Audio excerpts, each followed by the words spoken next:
Alcorn. With so much focus shifting now towards the travel industry, we decided to talk to experts about how safe things really are and what you should do if you are considering a vacation. Matt Kaufax is in Greenville with some of those answers. Matt?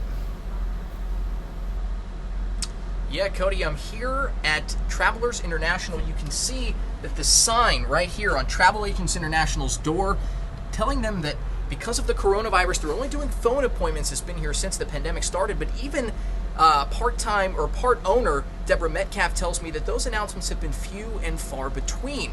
She says they went from doing millions of dollars in business to zero practically overnight, and although they think there is a light at the end of the tunnel, things are very touch and go right now.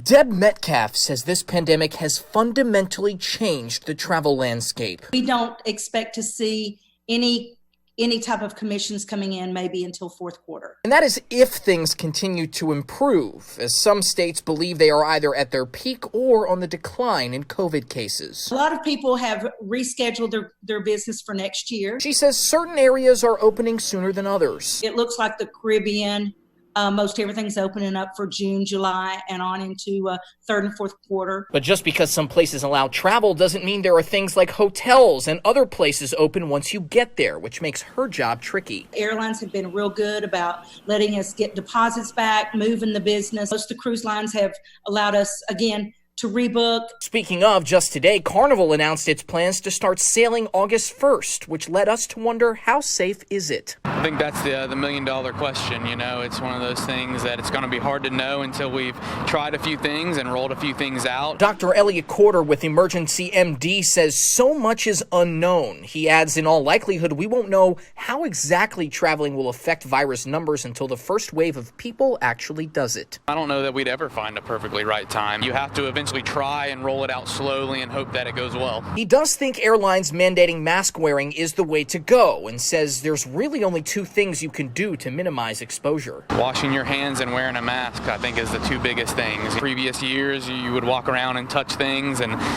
walk all over a cruise ship or a plane and not really think twice about it, but now it's on the forefront of everybody's mind.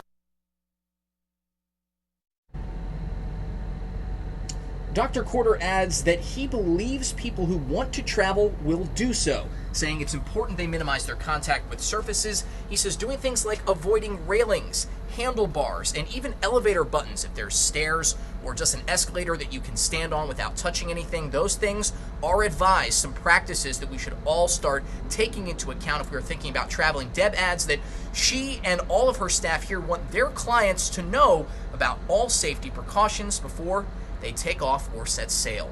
In Greenville, Matt Kaufax, Fox Carolina, the 10 o'clock news.